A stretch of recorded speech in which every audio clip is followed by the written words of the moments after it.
Hello and welcome to my YouTube channel.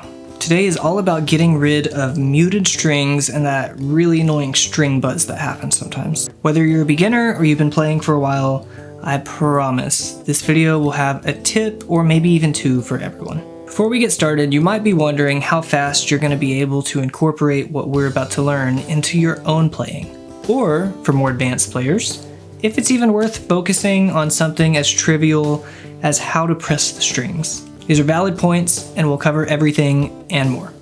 I'll show you how to get a clear and consistent sound from your strings with some simple steps that anybody can follow. So stick around because by the end, you'll have the know-how to make your guitar strings sing. To kick it off, you need to know why you should even care. If you're just starting out, you might be feeling a little overwhelmed, trying to get everything just right. But don't worry, you don't have to get it all right away. You only need to get the most basic fundamentals. And for beginners, learning proper fretting technique is one of those fundamental skills. And it's like learning anything new. Just like a tennis player has to learn how to hold the racket before they can compete in a tournament, you also have to learn how to press the strings the right way to get really pretty sounds out of your guitar. This isn't necessarily just for beginners though. Even experienced players can benefit from going back to basics and brushing up on their technique.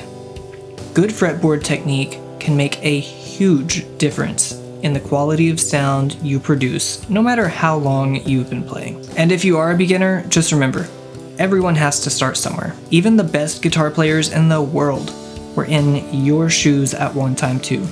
And by focusing on what I'm about to tell you, you're building the pillars that will support you for the rest of your guitar playing journey. And it'll help you avoid bad habits that can be really hard to break later on. So, whether you're picking up the guitar for the first time or you've been strumming along for years, what I'm about to say is designed to help you get that clean, beautiful sound from your strings that you've been looking for. Just stick with it and you'll see with a little bit of practice, anyone can do it. Okay, so let's start with understanding what string buzz and muted strings are and why they happen. When you press a string down on the fretboard, the string should make firm contact with the fret. This contact is what allows the string to vibrate properly and produce a clear, resonating sound. However, if the string doesn't make good contact with the fret, you'll end up hearing this nasty buzzing sound. That's fret buzz, and it's happening because the strings aren't consistently in contact with the fret. So it's vibrating against the metal. Putting your fingers in the right place and using the right amount of pressure too are the keys to getting rid of fret buzz. This is what fret buzz sounds like.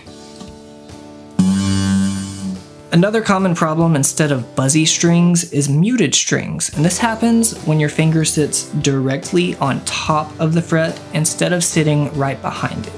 When your finger sits on the fret, it dampens the string vibrations and sometimes it even stops it from vibrating at all.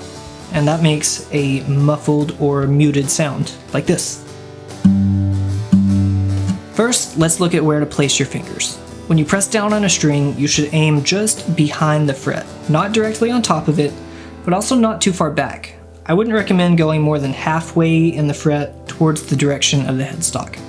This will give you the easiest time pressing on the string while still making sure the string stays in contact with the fret, which will translate to a clean, buzz-free sound. It's also really important to press the strings with the tippy tip of your fingers, not the pads of your fingers, because using your fingertips gives you a more precise point of pressure and helps you not to accidentally touch any of the adjacent strings, which could mute them or cause some other weird sounds that you don't want while you're playing. If you aren't sure if you're pressing from the right spot, look for lines left on your fingertips by the string after playing. This will show you exactly where the string is sitting underneath your finger. Here's a demonstration with a D chord. When you put your fingers on the fretboard, make sure your fingertip is pressing down not on top of the fret, but just behind it. You should use enough pressure to make the string connect with the fret, but not so much that it kills your fingers. With enough time and practice, you'll start to get a feel for how much pressure to use. Another tip is to keep your fingers as perpendicular to the fretboard as possible.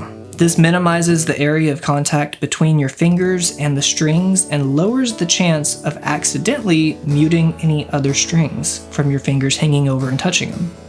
After a few reps, this will all become second nature, and you'll be getting pretty sounds from your guitar, which is all we're really after, right? If you've already learned something and you want to see more videos like this, I have a quick favor to ask.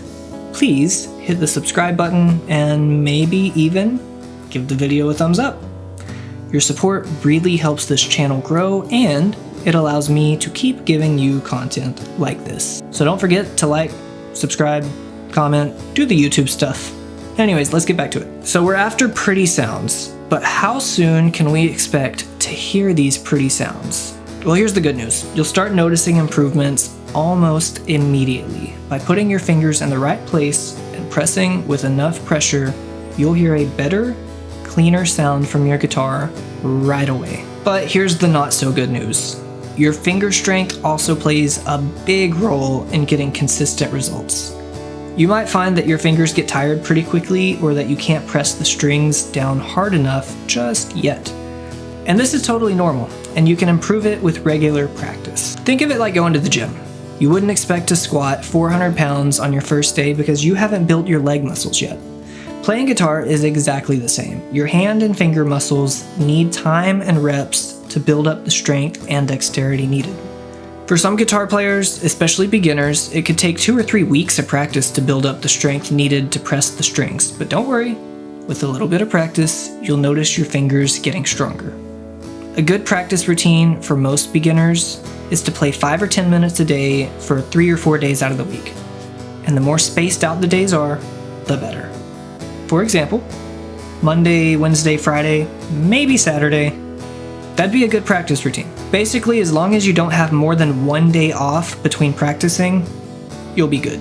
For me, I started playing when I was about 12 because I got grounded for a whole month one summer, and the only thing my mom left in my room was a guitar and a beginner guitar book.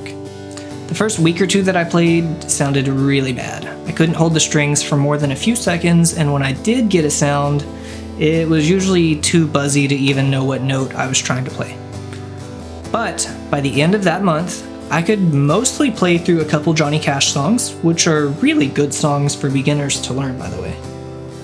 So anyways, keep at it. I mean, I'm a guitar teacher, and it took me a whole month to be able to press the strings the right way. You may not get it overnight, but that's okay, because this is a game of baby steps. It's not a sprint. And as long as you're making a teeny bit of progress at a time, you are doing well. But how about when you feel like you aren't making progress? Well, there are a few common mistakes that could be happening that may be slowing you down. One of those is pressing the strings too hard. A lot of new guitar players think that the harder you press, the better your sound will be. And while pressing harder can stop your strings from buzzing, pressing too hard can actually make your notes go out of tune. And it'll wear out your fretting hand really fast. So for example, I'm going to turn on my tuner and get the note perfectly in tune. Now if I squeeze the string more, you'll see that it's not perfectly in tune anymore, but a little bit sharp.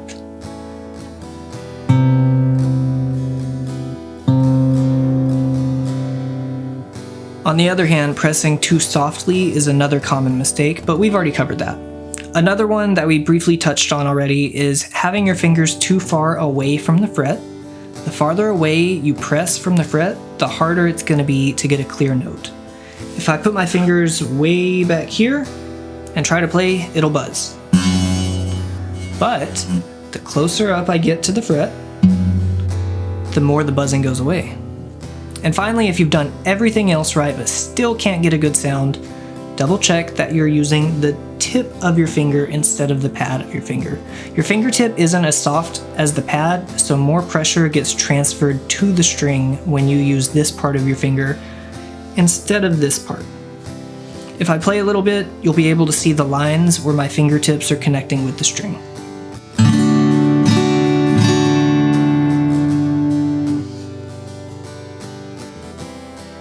Oh, and I almost forgot to mention thumb placement. Where you put your thumb on the back of the neck can be night and day difference in a really good note and a really bad note. So your thumb should be roughly in the middle of the back of the neck, opposite of your pointer finger. This will get you a natural and relaxed grip while also allowing you to pinch the strings between your thumb and your fingers. If your thumb is too high, wrapping over the top of the neck, it can limit your finger movement and you won't be able to apply as much pressure to the strings because you won't have your thumb to help push the fretboard into your fingertips. On the flip side, if your thumb is too low, you won't be able to get as much leverage to press the strings with your fingers. So, keeping your thumb right in the middle of the neck will help evenly distribute pressure across all of your fingers. This is how I teach new students where to put their thumb. First, lay your guitar strings down in your lap and give a thumbs up. Put your thumb right in the middle of the guitar neck and pretend it's glued there. Then pick your guitar back up. Wasn't glued there. Let's try again.